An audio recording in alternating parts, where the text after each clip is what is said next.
Welcome to The Explainer. Today we're diving into something, well, pretty wild. It's a speculative theory of physics called USCT, and trust me, it flips everything we think we know about reality on its head. We're talking about the speed of light, gravity, even time itself. So let's just start with this one simple question. It's a question that, honestly, kind of messes with the very foundation of modern physics. You know how we're always told the speed of light is the universal speed limit, right? The fastest anything can possibly go? But what if it's not? What if that whole idea is just wrong? And that's exactly where this idea, the ultimate structure of the creation theory, or USCT for short, comes into play. It basically says, hey, let's reimagine everything. It offers a totally different model for our reality, and it all begins with how we think about light and motion. So yeah, let's get into it. Okay, so the first thing you need to do to wrap your head around USCT is, well, you kind of have to throw out one of the most basic things we know. Forget the idea that light travels through space. Just for a minute, erase that from your brain. This theory asks us to imagine the complete opposite. So what's the opposite? Well, according to USCT, light doesn't move at all. It's completely stationary. Think of it like this. Light and darkness form this immense, fixed grid that runs through the entire universe. It's like the lines painted on a road that never, ever move. They are the unmoving anchors of reality.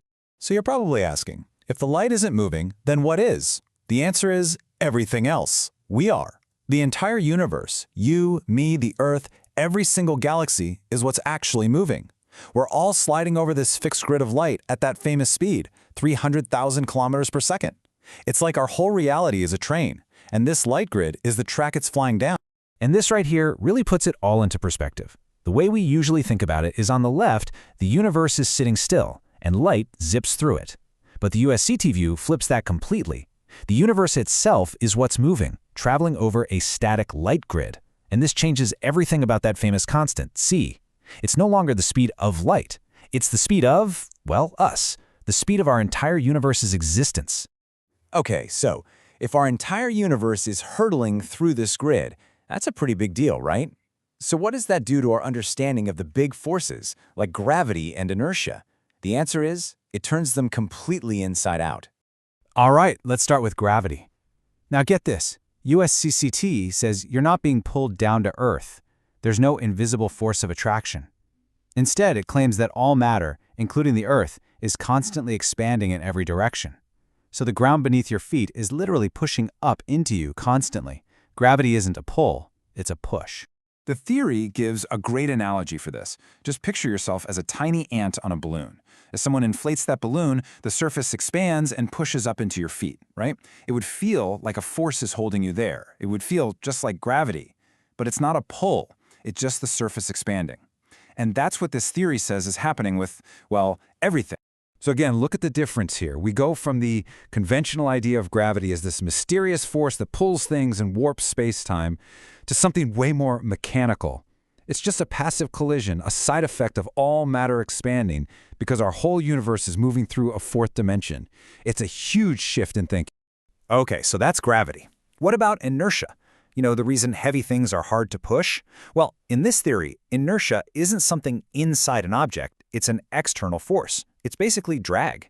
The idea is that our universe is moving through some kind of invisible, thick medium, a cosmic goo, if you will, which the theory calls the dark world. And the best way to think about this is like trying to walk through a swimming pool. The water pushes back on you, right? It creates resistance. That's drag.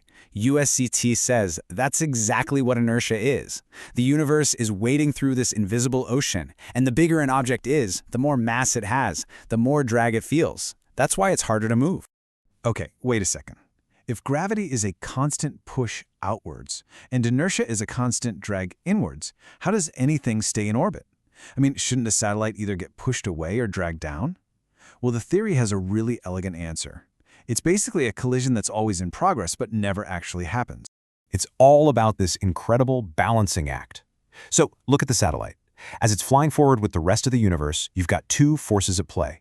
First, the Earth is expanding, pushing the satellite away. But at the exact same time, there's this dense, dark drag near the planet that's pulling it back inward. So what's the result? It's not a circle, it's a spiral, a beautiful helix shape because both the Earth and the satellite are corkscrewing forward through a fourth dimension together. All right, now this is where things get, well, they get really weird.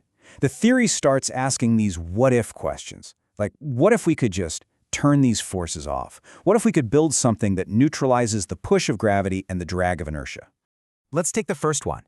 Imagine you could stop your own body from expanding. You flip a switch, and suddenly you're immune to that constant push of gravity. What happens? Well, according to the theory, you'd basically become a ghost. Think about it. If you stop expanding, but the Earth keeps expanding upwards, what happens? The ground just passes right through you. Because in this model, touch is nothing more than the collision of two expanding objects. If you're not expanding, there's nothing for the world to bump into. You would literally become intangible. Okay, so that's weird enough. But what if we go even further? What happens if you could also get rid of that drag from the dark world? What if you could just slip free from the cosmic friction that holds you in place? The theory says that without that drag, without that resistance, the slightest touch would instantly accelerate you to the universe's full speed. Your body, with nothing holding it together, would just dissolve into pure energy. And here's the kicker. Your experience of time is created by moving along that static road. If you slip free from the drag that keeps you on it, you slip off the timeline itself. For you, time would just stop. And this crazy idea about time is what leads us to the theory's biggest, most philosophical conclusion. It forces us to completely rethink everything we thought we knew about the past, the present, and the future. So, we tend to think of time as a flowing river, right? Always moving forward. But USCT says, no, that's not it at all. Time is a static road that's already been built. The past isn't gone. It's just the part of the road we've already traveled over. The tracks are still there. And this is the really mind-bending part. If the road is already built, that means the future already exists. It's already laid out in front of us. What we feel as the passage of time is just our universe moving along this pre-existing, pre-recorded path. We're not creating the future moment by moment, we're just experiencing it as we get there. Now, obviously, the big question is, what about free will, right? If the future's already written, are our choices meaningless? Well, the theory has a fascinating answer for that too. It speculates that there isn't just one road. There are countless parallel shadow roads. Each one is a different, complete, pre-written future. And our free will? It's not about building the road. It's about choosing which road to get on. Your actions and choices determine which of these pre-written destinies you actually experience. And really, that's what this whole theory boils down to. It starts with a simple flip. Light is static, we're moving. That redefines gravity as a push and inertia as a drag. And that leads to this huge idea that the future is already written. So it leaves us with this one last big question to chew on. If every possible destination is already set in stone, and our choices just determine which script we follow, does the journey itself still matter? It's a deep one, for sure, and a perfect place to leave it for now.